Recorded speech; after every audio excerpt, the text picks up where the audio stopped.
بسم اللہ الرحمن الرحیم۔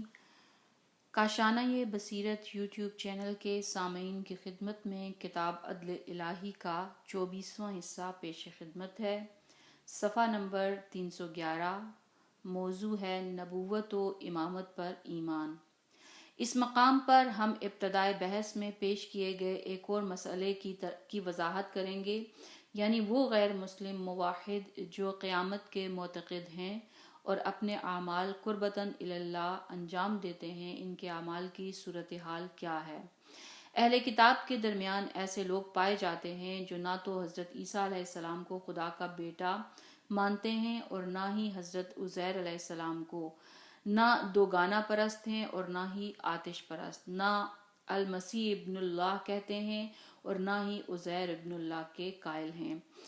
اہرمن کو برائیوں کا خدا نہیں مانتے اور قیامت پر ایمان بھی رکھتے ہیں۔ ایسے لوگوں کا انجام کیا ہوگا؟ یہاں ہماری بحث ان موجودوں، سائنسی دریافت کرنے والوں اور بنی نوع انسان کے لیے خدمات انجام دینے والے ان لوگوں کے بارے میں نہیں جو مادہ پرست اور خدا کے منکر ہیں۔ واضح ہے کہ ایسے عقائد کے خواص اعمال کے محرک کو مادی حدود سے آگے نہیں جانے دیتے۔ ایسے لوگوں کے بارے میں اسلامی زاویہ نگاہ سے ہماری رائے گزشتہ صفحات کی بحث سے واضح ہو چکی۔ اس فصل میں ہماری بحث ان نیک غیر مسلم افراد کے بارے میں ہے جو مبدأ و معاد پر ایمان رکھتے ہیں۔ طبیعی امر ہے کہ اس ایمان کی بدولت یہ لوگ عالم بالا کو مد نظر رکھتے ہوئے مادیات سے ماوراء منزل کی جانب سفر کر سکتے ہیں۔ کہا جاتا ہے کہ ایڈیسن اور پاسچر اسی زمرے میں آتے ہیں۔ ان کے بارے میں کہا جاتا ہے کہ یہ لوگ مذہبی تھے اور ان کے افکار و خیالات خدا پرستی پر مبنی تھے، یعنی یہ لوگ اپنے کاموں کے سلسلے میں متدین مسلمانوں کی مانند محرکات و رضائے الہی کو مد نظر رکھتے ہوئے قدم اٹھاتے تھے۔ یہ لوگ دراصل ایسے عیسائی ہیں جو عیسائی نہیں، کیونکہ اگر یہ لوگ حقیقی عیسائی ہوتے اور موجودہ عیسائی عقائد پر ایمان رکھتے تو حضرت عیسیٰ علیہ السلام کو خدا مانتے۔ طبیعی امر ہے کہ اس صورت میں ان کا حقیقی موحد ہونا کسی طور ممکن نہ تھا۔ آج کے عیسائی دانشوروں اور مفکروں میں سے شاید ہی کوئی تثلیث جیسے بے بنیاد عقیدے پر ایمان رکھتا ہو۔ فصل ھذا میں زیر بحث مسئلے کی وضاحت کے لیے یہ دیکھنا ضروری ہے کہ آخر نبوت و امامت پر ایمان رکھنے کی کیا ضرورت ہے اور کس بنا پر اعمال کی قبولیت کا دار و مدار ان دونوں پر اعتقاد کی صورت میں ہی ممکن ہے۔ ہماری نظر میں اعمال کی قبولیت کے لیے انبیاء و ائمہ پر ایمان رکھنا دو لحاظ سے دخیل ہے۔ ایک تو یہ کہ ان کی معرفت کی بازگشت معرفت خدا کی جانب ہے۔ در حقیقت خدا سے متعلق امور کی معرفت ائمہ کی معرفت کے بغیر ناممکن ہے، یا سادہ الفاظ میں یوں کہیے کہ خدا کو صحیح طریقے سے پہچاننا اس کی ہدایت و رہنمائی کے مظاہر کو پہچاننے کے مترادف ہے۔ دوسرے یہ کہ مقام نبوت و امامت کی شناخت اس لیے بھی ضروری ہے کہ ان ہستیوں کی معرفت کے بغیر صحیح اور مکمل ضابطۂ حیات کا حصول ناممکن ہے۔ نیک مسلمان اور نیک کافر کے درمیان ایک بہت بڑا فرق یہ ہے کہ ایک صحیح ضابطۂ حیات نہ ہونے کی وجہ سے مؤخر الذکر کی کامیابی اور نیک عاقبت کا امکان بہت ہی کم ہے، لیکن اول الذکر نے کیونکہ ایک مکمل و جامع ضابطۂ حیات کے حامل دین کے سامنے سر تسلیم خم کر دیا ہے، لہٰذا اب اگر وہ اس ضابطۂ حیات کو اپنی عملی زندگی میں صحیح طریقے سے اجرا کر لے تو اس کی درست کاری یعنی فلاح و رستگاری اس کی فلاح و رستگاری یقینی ہے۔ عمل صالح صرف خدمت خلق ہی کا نام نہیں، تمام واجبات، محرمات، مکروہات اور مستحبات عمل صالح کے ضابطے کا حصہ ہیں۔ ایک متدین عیسائی جو اسلام سے دور ہونے کی بنا پر ایک صحیح ضابطۂ حیات سے محروم ہے، در حقیقت دین اسلام کے عظیم مواہب سے محروم ہے، کیونکہ ممنوع اعمال کو انجام دیتا ہے، مثلا اسے شراب نہیں پینی چاہیے لیکن وہ پیتا ہے۔ ہم جانتے ہیں کہ شراب کی ممانعت اس کے انفرادی، معاشرتی اور مضر روحی اثرات کی بنا پر ہے۔ طبیعی امر ہے کہ جو شخص شراب پیے گا وہی اس کے نقصانات کا بھی سامنا کرے گا۔ ایسے شخص کی مثال طبیب سے محروم انسان کی سی ہے۔ معالج سے محروم ہونے کی بنا پر وہ ایسا کام کر گزرے گا کہ قبل از وقت قلب، جگر یا اعصابی نظام کے متاثر ہونے کی بنا پر اس کی عمر کوتاہ ہو جائے۔ اسلامی نظام حیات میں بہت سے احکامات ایسے ہیں کہ جن کی پابندی کرنا روحی و معنوی کمال کے حصول کی شرط ہے۔ لہذا واضح ہے کہ ایک غیر مسلم شخص تعصب اور عناد سے جتنا بھی دور اور وسیع الخیال ہو، لیکن ایک اعلیٰ انسانی ضابطۂ حیات سے محروم ہونے کی بنا پر اس سے استفادہ نہ کر سکے گا، جس کے نتیجے میں تمام متعلقہ فوائد سے محروم رہے گا۔ طبیعی امر ہے کہ ایسا شخص پنج وقتہ نمازوں، ماہ رمضان کے روزوں اور حج جیسی عظیم عبادات سے بھی محروم رہے گا۔ اس کی مثال اس شخص کی سی ہے جو زراعت کے اصولوں کو مد نظر رکھے بغیر بیج بوئے۔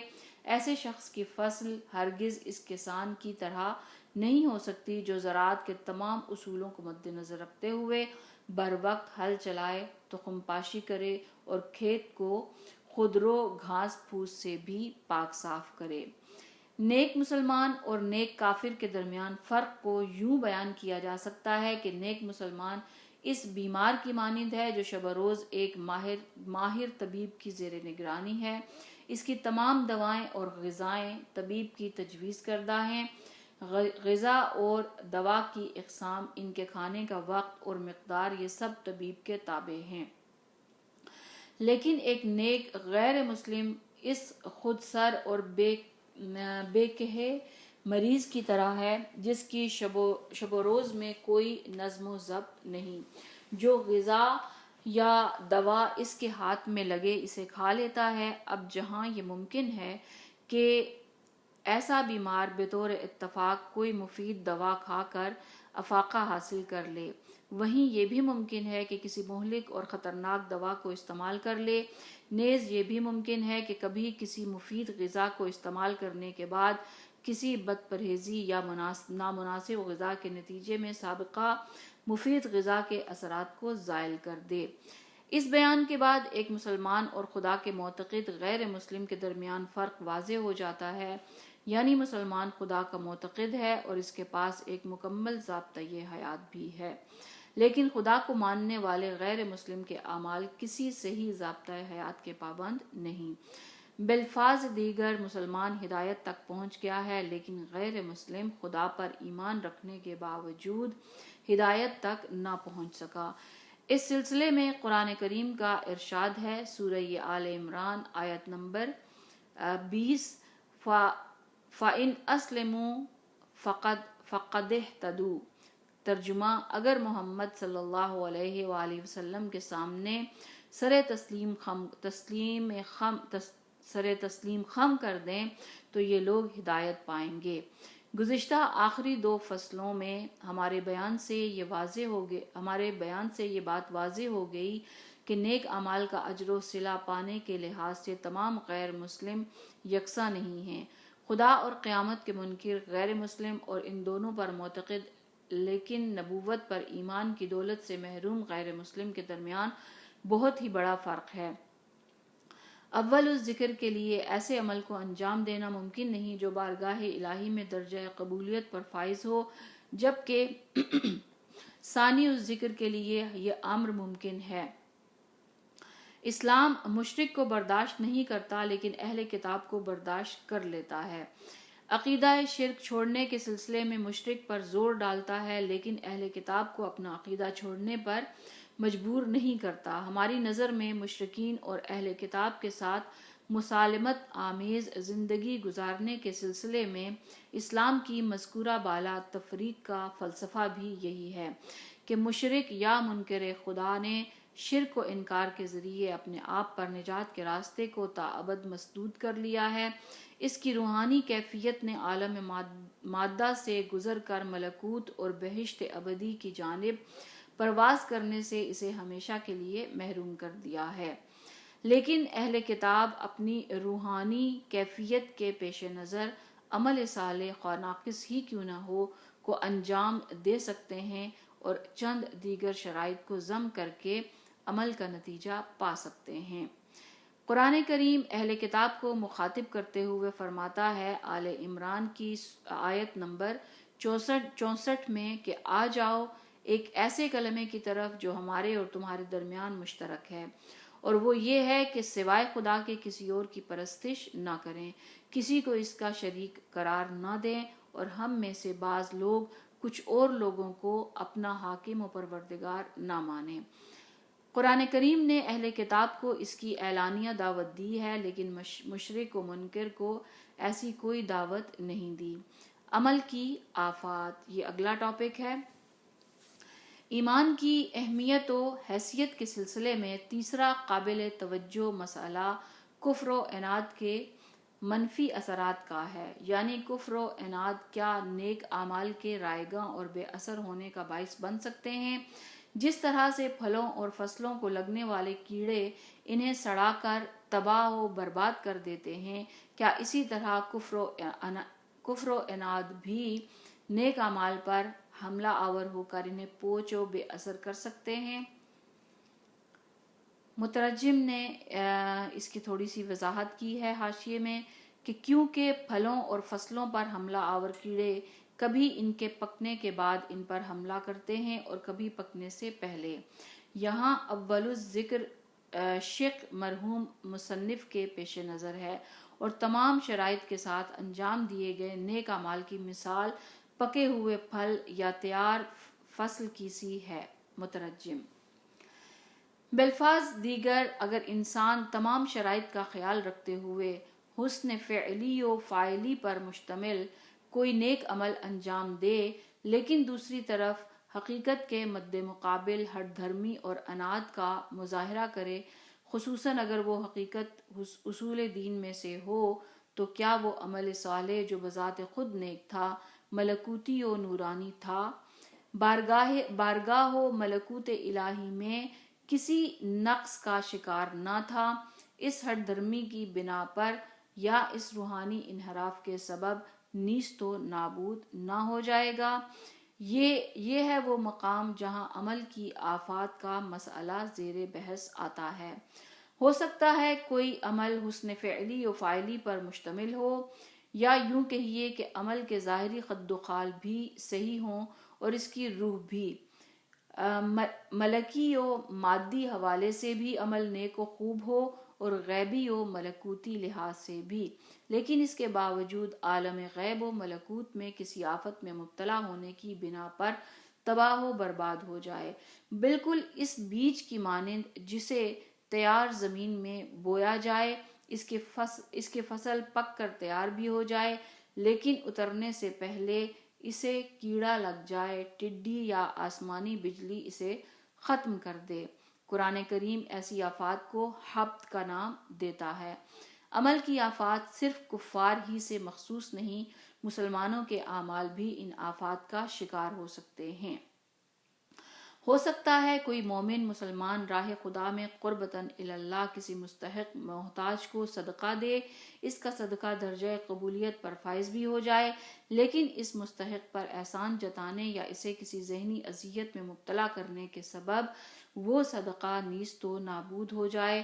قرآن کریم کا ارشاد ہے، یا ایھا الذین آمنوا لا تبطلوا صدقاتکم بالمن والاذی، سورہ بقرہ آیت نمبر 264۔ ترجمہ: اے ایمان والو، اپنے صدقات کو احسان جتلانے اور اذیت پہنچانے کے سبب اکارت نہ کرو۔ نیک اعمال پر نازل ہونے والی آفات میں سے ایک آفت حسد بھی ہے، جیسا کہ حدیث میں آیا ہے کہ ان الحسد لیاکل الحسنات کما تاکل النار الحطب۔ بحار الانوار جلد نمبر 15 قسم نمبر 7 صفحہ نمبر 185۔ 32 سے لے کر 133۔ ترجمہ: حسد نیکیوں کو اس طرح کھا جاتا ہے جیسے آگ لکڑیوں کو۔ انہی آفات میں سے ایک جہود ہے، یعنی حقیقت کے ساتھ نبرد آزما رہنا۔ جہود کا مطلب یہ ہے کہ انسان حقیقت کو درک کرنے کے باوجود اس کی مخالفت کرے۔ بالفاظ دیگر، جہود یعنی انسان کی سوچ اور فکر دلیل و منطق کی بنا پر تو سر تسلیم خم کر لے، چراغ فکر یعنی عقل حقیقت کو روشن کر دے، لیکن اس کی روح اور جذبات تکبر و انانیت کی بنا پر عقل کے حکم کی سرتابی کرتے ہوئے حقیقت کو ماننے سے انکار کر دیں۔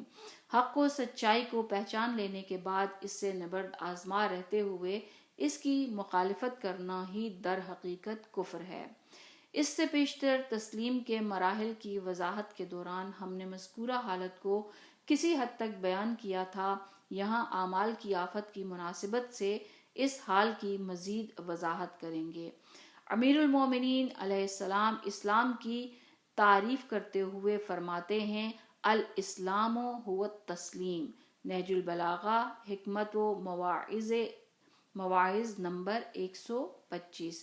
اسلام یعنی حقیقت کو تسلیم کر لینا، یعنی جہاں ذاتی فائدہ، ذاتی تعصب اور ذاتی عادت انسان کو حقیقت کے روبرو لے آئے، وہاں انسان اپنے آپ کو حقیقت کے حوالے کر دے اور بجز حقیقت کے تمام چیزوں سے دستبردار ہو جائے۔ جہود یعنی کفر طلب ہونا، وہی جہالت جو ابو جہل کی تھی۔ جانتا تھا کہ جناب ختمی مرتبت صلی اللہ علیہ وآلہ وسلم کا دعویٰ نبوت سچا ہے، لیکن کفر طلب تھا، ایمان نہ لایا۔ کبھی کبھی لوگوں کی زبانی یہ سننے میں آتا ہے کہ ہم جہنم میں جانے کے لیے تیار ہیں لیکن فلاں کام نہیں کریں گے، یعنی یہ بات اگر حق و حقیقت پر بھی مبنی ہو تب بھی ہم اس کے آگے نہیں جھک سکتے، اور اسی طرح کے دیگر الفاظ صفت جہود کو بیان کرتے ہیں۔ بعض افراد میں موجود اس مکروہ صفت کو قرآن کریم نے نہایت عمدہ انداز میں منظر کشی کی ہے۔ سورہ انفال آیت نمبر 32۔ ترجمہ: اور جب ان لوگوں سے کہا کہ بار الہا، اگر یہی حق ہے اور تیری جانب سے ہے تو پھر ہم پر آسمان سے پتھر برسا یا ایک دردناک عذاب ہم پر نازل کر۔ قرآن کریم نے کتنے عمدہ انداز سے اس کیفیت کو مجسم کیا ہے، ایک جملے کو نقل کر کے بعض انسانوں کے بیمار باطن کی نشاندہی کر دی۔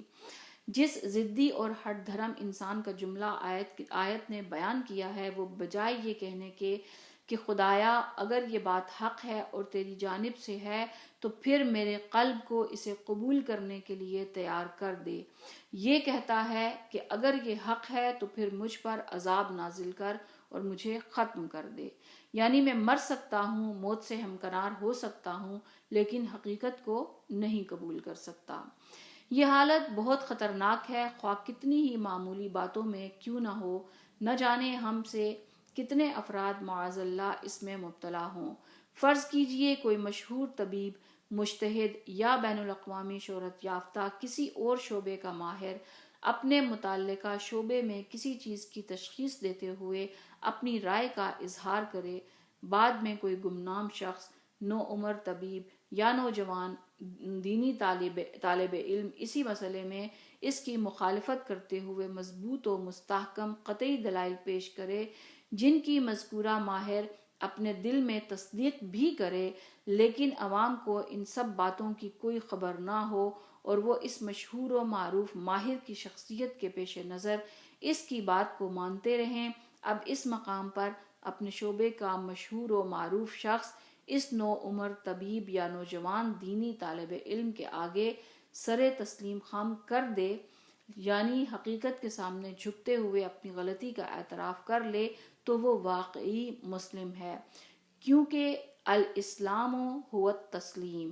اور ایک طرح سے یہ کہا جا سکتا ہے کہ ایسا شخص سورہ بقرہ کی 112 آیت کے مطابق، ہاں جس شخص نے خدا کے آگے اپنا سر جھکا دیا کا مصداق ہے۔ نیز جہود جیسی مکروہ صفت سے بھی مبرہ و منزہ ہے، لیکن اگر حقیقت کا انکار کر دے اور اپنی حیثیت و شہرت بچانے کی خاطر حقیقت سے نبرد آزما ہو جائے تو وہ کفر طلب اور جاہد ہے۔ اگر مذکورہ طبیب بہت زیادہ بے انصاف نہ ہو تو اپنی بات سے نہیں ہٹے گا، لیکن اپنے عمل کو تبدیل کر دے گا، اور اگر بہت ہی بے انصاف ہو تو اپنے عمل کو بھی تبدیل نہیں کرے گا، وہی نسخہ تجویز کرے گا اور مریض کو موت کے منہ میں پھینک کر یہ کہہ دے گا کہ مریض علاج کے قابل نہ تھا، اور اسی طرح کسی بھی شعبے کا ماہر ہو، متخصص۔ البتہ اس کے برعکس بھی بہت زیادہ واقع ہوتا ہے۔ کافی کی ایک روایت اس حقیقت کو واضح کرتی ہے۔ محمد بن مسلم کا کہنا ہے کہ امام باقر علیہ السلام کو یہ فرماتے سنا کہ جو شے بھی اقرار و تسلیم کا نتیجہ ہے وہ ایمان ہے، اور جو شے بھی انکار اور حقیقت سے سرتابی کا نتیجہ ہے وہ کفر ہے۔ اصول کافی، کتاب الایمان والکفر، باب نمبر 165، حدیث نمبر 15۔ کہتے ہیں مشہور و معروف مجتہد اور صاحب جواہر کے شاگرد آیت اللہ سید حسین کوہ قمری رضوان اللہ تعالی علیہ کا ایک معیاری حلقہ درس تھا۔ آپ معمول کے مطابق ہر روز ایک مقررہ وقت پر نجف اشرف کی ایک مسجد میں درس دیا کرتے تھے۔ جیسا کہ ہم جانتے ہیں کہ فقہ وہ اصول کا درس خارج، زعامت و مرجعیت کا پیش خیمہ ہے۔ ایک طالب علم کے لیے زعامت و مرجعیت کے معنی یہ ہیں کہ وہ صفر سے دفعتاً ایک نہایت وسیع اختیارات کا مالک ہو جائے، کیونکہ طالب علم جب تک مرجع نہ بنے اس کی کوئی حیثیت نہیں، یعنی اس کی رائے اور اس کے عقیدے پر رتی برابر توجہ بھی نہیں کی جاتی۔ اس کی زندگی بھی غالباً اسرت میں ہی گزرتی ہے، لیکن جیسے ہی مرجع بنتا ہے یکایک اس کی رائے کی اطاعت کی جاتی ہے، اور اس کی نظر کے مقابلے میں کسی کی کوئی نظر نہیں ہوتی۔ مالی اعتبار سے بھی وہ بغیر کسی حساب و کتاب کے ایک لامحدود اختیار کا مالک ہو جاتا ہے۔ لہذا مرجعیت کی صلاحیت رکھنے والے مدرس کے لیے یہ درس و خارج کی تدریس ایک حساس مرحلہ ہے۔ مرحوم سید حسین کوہ قمری ایسے ہی مرحلے میں تھے۔ ایک روز مرحوم کوہ قمری کہیں سے مثلاً کسی سے ملاقات کر کے واپس آ رہے تھے۔ درس میں ابھی آدھا گھنٹہ باقی تھا۔ انہوں نے سوچا کہ اتنے مختصر سے وقت کے لیے گھر جانا بیکار ہے، بہتر یہی ہے کہ تدریس کے مقام پر جا کر شاگردوں کا انتظار کروں۔ مسجد پہنچے، دیکھا کہ شاگرد ابھی تک نہیں آئے ہیں، لیکن ایک کونے میں ایک یولیدہ حال شیخ اپنے چند شاگردوں کو درس دے رہا ہے۔ مرحوم کوہ قمری نے اس کے درس کو سنا۔ انہیں یہ دیکھ کر نہایت حیرت ہوئی کہ یہ یولیدہ حال شیخ نہایت ہی پختہ اور تحقیقی انداز میں درس دے رہا ہے۔ دوسرے دن جان بوجھ کر قبل از وقت پہنچ کر پھر اسی شخص کا درس سننے کا جی چاہا۔ آئے اور آ کر درس سنا۔ اس شخص کے بارے میں ان کا کل کا عقیدہ اور بھی پختہ ہو گیا۔ یہ سلسلہ چند دن تک چلا۔ آخر کار مرحوم کوہ قمری کو یقین ہو گیا کہ یہ شخص ان سے زیادہ قابل ہے، نیز اس کا درس خود ان کے اپنے لیے بھی مفید ہے، اور اگر ان کے شاگرد بجائے ان کے اس شیخ سے درس لیں تو ان کے لیے بہت مفید رہے گا۔ یہ تھا وہ مقام جہاں انہوں نے اپنے آپ کو تسلیم و عناد، ایمان و کفر اور دنیا و آخرت کے درمیان مخیر پایا۔ دوسرے دن جب شاگرد آئے اور حلقہ تشکیل پا گیا تو آپ نے کہا، آج میں تم لوگوں سے ایک نئی بات کہنا چاہ رہا ہوں۔ یہ شیخ جو اپنے چند شاگردوں کے ساتھ وہاں بیٹھا ہے مجھ سے زیادہ تدریس کا حقدار ہے۔ خود میرے لیے بھی اس کا درس مفید ہے۔ ہم سب مل کر اسی کے درس میں بیٹھتے ہیں۔ اسی دن سے جناب کوہ قمری اسی یولیدہ حال اور قدر آشوب چشم میں مبتلا شیخ کے شاگردوں میں شامل ہو گئے کہ جس کے لباس سے غربت کے آثار نمایاں تھے۔ یہ خستہ حال شیخ وہی ہے جس نے بعد میں الحاج شیخ مرتضی انصاری کے نام سے شہرت پائی۔ شوشتر سے تعلق ہے اور استاد المتاخرین لقب ہے۔ مترجم نے حاشیے میں شیخ مرتضی انصاری کے بارے میں تھوڑی سی اپنی تحقیق پیش کی ہے، اس کو بھی ہم پڑھ لیتے ہیں۔ مرتضی بن محمد امین دزفولی انصاری کا نسب جلیل القدر صحابی حضرت جابر بن عبداللہ انصاری تک پہنچتا ہے۔ ولادت 1800، وفات 1864۔ نجف اشرف، آپ کے بارے میں ان چند سطور میں یہی کہا جا سکتا ہے کہ آپ علم، عمل، تقوی اور فضیلت کا مجسم نمونہ تھے۔ کوئی 150 برس سے اس طرف علمی و عملی میدان میں آپ کا ہم پلہ مجتہد شاید ہی پیدا ہوا ہو۔ آپ کے بعد آنے والے تمام فقہا اصول فقہ اور فقہ معاملات میں آپ کے خوان علمی سے ریزہ خوار ہیں۔ مترجم: اس واقعے کے وقت جناب شیخ مشہد، اصفہان اور کاشان کے اپنے چند سالہ سفر سے نجف اشرف لوٹے تھے۔ آپ نے اس سفر میں بہت زیادہ علمی فیض حاصل کیا۔ ان میں سر فہرست کاشان میں مرحوم ملا احمد نراقی ہیں۔ ایسی حالت جس شخص میں بھی ہو وہ اسلم وجہ للہ کا مصداق قرار پائے گا۔ بنابراین کفر و جحود یعنی کفر طلبی اور عناد کا مظاہرہ کرنا۔ آئندہ سطور میں ہم اس بات پر روشنی ڈالیں گے کہ قرآن کریم کی نظر میں کافر کو اسی لیے کافر کہا گیا ہے کیونکہ اس نے حقیقت کے انکشاف اور اس کے ادراک کے باوجود عناد کا مظاہرہ کرتے ہوئے اس کا انکار کیا ہے۔ یہی صفت اعمال کے حبط ہونے کا باعث ہے اور اسے عمل صالح کی آفت شمار کیا گیا ہے۔ یہی وجہ ہے کہ خداوند متعال اعمال کفار کے بارے میں فرماتا ہے، ان کے اعمال کی مثال اس راکھ کی مانند ہے جسے تیز ہوا اڑا کر لے جائے۔ فرض کیجئے پاسچر سے اپنی سائنسی تحقیقات جو ایک جرثومے کی دریافت کے باعث بنی خدا کے لیے انجام دیں اور اس کا مقصد قربتاً اللہ خدمت خلق تھا، لیکن تب بھی بارگاہ الہی سے صلح کے لیے یہ امر کافی نہیں، کیونکہ اگر وہ جحود یا ایسی ہی دیگر صفات میں مبتلا تھا، اپنے عقائد کے سلسلے میں یہاں تک متعصبانہ رویہ رکھتا تھا کہ اگر اس سے کہا جاتا کہ مثلاً دین عیسیٰ علیہ السلام تمہارا جغرافیائی مذہب ہے، ماں باپ کا موروثی مذہب ہے، کیا تم نے تحقیق و جستجو کی ہے کہ عیسائیت سے بہتر اور کامل تر دین موجود ہے یا نہیں، تو وہ اپنی بات پر اڑ جاتا، اپنی منمانی کرتا اور کہتا کہ دین صرف دین عیسیٰ، اور اس سلسلے میں تحقیق و جستجو تک بھی نہ کرتا۔ تو اس صورت میں یقیناً اس کے تمام اعمال رائگاں ہیں، کیونکہ اس صورت میں وہ ایک کفر طلب انسان رہا ہے، اور کفر طلبی و کفر جوئی انسان کی تمام سعی و کوشش کے ثواب کو اکارت کر دیتی ہے۔ اس طرح کی صفت کے حامل انسان کا عمل اسی راکھ کی مانند ہے جو طوفانی ہواؤں کے تباہ کن تھپیڑوں کی زد میں ہے۔ پاسچر کا ذکر بطور مثال تھا۔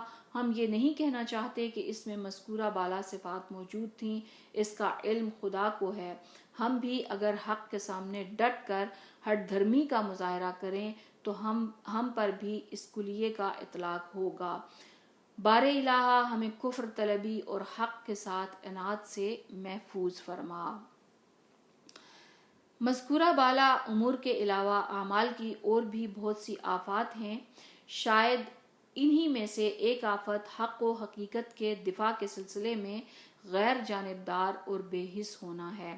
انسان کو صرف حقیقت کے انکار اور اس کے مقابلے میں ہٹ دھرمی سے ہی نہیں بلکہ غیر جانبدارانہ رویہ اختیار کرنے سے بھی گریز کرنا چاہیے۔ حق کا دفاع ضروری ہے، کوفے والے جانتے تھے کہ حق حسین ابن علی علیہ السلام کے ساتھ ہے، اس امر کے معترف بھی تھے، لیکن حق کے دفاع میں کوتاہی کر بیٹھے، ثبات قدم اور استقامت کا مظاہرہ نہ کر سکے۔ حق کی حمایت نہ کرنا اور اس کا ساتھ نہ دینا حق کا عملی انکار ہے۔ حضرت زینب علیہ السلام نے اہل کوفہ کے سامنے دیے گئے اپنے مشہور خطبے میں حق کی حمایت نہ کرنے اور اس پر ظلم و ستم روا رکھنے کے جرم میں ان کی مذمت کرتے ہوئے فرمایا تھا کہ اے کوفے والو، دھوکے بازو اور فریبیو، رو رہے ہو، تمہارے آنسو کبھی بھی نہ تھمیں، تمہارے آہ و نالے سرد نہ پڑیں۔ تمہاری مثال اس نادان عورت کی سی ہے جو کپاس سے دھاگا بنانے کے بعد اس بنے ہوئے دھاگے کو کھول دے اور جو بنے اسے دوبارہ روئی میں تبدیل کر دے۔ عجب اور خود پسندی عمل کی ایک اور آفت ہے۔ عمل کے بعد ریا بھی حسد، عجب اور جہود کی مانند عمل کو برباد کر دیتی ہے۔ حدیث میں ہے کہ کبھی انسان کوئی نیک اور نورانی عمل انجام دیتا ہے اور اس کا یہ عمل علیین تک پہنچ جاتا ہے، لیکن اس کے بعد لوگوں کے سامنے اپنے عمل کو بیان کر کے ان پر جتلاتا ہے۔ یہ امر علیین سے اس کے عمل کے تنزل کا باعث بنتا ہے، دوبارہ اس عمل کا ذکر کرتا ہے، عمل ایک اور تنزل اور انحطاط کا شکار ہو جاتا ہے۔ تیسری بار جب اس عمل کو بیان کرتا ہے تو وہ عمل بالکل نابود ہو کر ختم ہو جاتا ہے اور کبھی کبھی تو برے عمل میں تبدیل ہو جاتا ہے۔ امام باقر علیہ السلام نے فرمایا، وسائل الشیعہ میں جلد 1 کتاب الطہارہ ابواب مقدمات العبادہ باب نمبر 14 میں، کہ عمل کو باقی رکھنا عمل انجام دینے سے زیادہ مشکل ہے۔ راوی نے پوچھا، عمل کو باقی رکھنے سے کیا مراد ہے؟ فرمایا، انسان کسی نیک کام میں اپنا مال خرچ کرتا ہے، صرف خدائے لا شریک کے لیے انفاق کرتا ہے تو اس کا یہ عمل اسی طرح لکھا جاتا ہے۔ اس کے بعد وہ اس عمل کو فاش کر دیتا ہے تو یہ اس عمل کو مخفی عمل کے دائرے سے نکال کر لوگوں کی نظروں کے سامنے انجام دیے گئے عمل کی فہرست میں لکھ دیا جاتا ہے۔ جب تیسری مرتبہ اس عمل کا ذکر کرتا ہے تو پھر اس عمل کو نیکیوں کی فہرست سے نکال کر برے اعمال کی فہرست میں ریا پر مبنی عمل کی صورت میں درج کر دیا جاتا ہے۔ منفی اعمال، یہاں تک کہ بحث غیر مسلموں کے نیک اور مثبت اعمال کے قبول اور مسترد ہونے کے بارے میں تھی، یا یوں کہیے کہ ان کے مثبت اعمال موضوع بحث تھے۔ یعنی ہم اس مسئلے کو واضح کرنا چاہتے تھے کہ کیا غیر مسلموں کے نیک اعمال ان کے درجات میں اضافے کا باعث بنتے ہیں یا نہیں۔ اب دیکھتے ہیں کہ ان کے منفی اعمال یعنی غیر مسلموں کے برے اعمال اور گناہوں کی کیا صورتحال ہے۔ کیا اس سلسلے میں تمام غیر مسلموں کا حال ایک سا ہے؟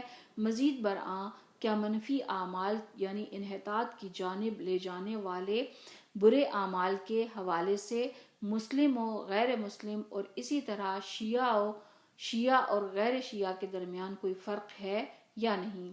کیا مسلمان اور خصوصاً شیعہ مسلمانوں کے منفی اعمال کے سلسلے میں کوئی خاص مراعات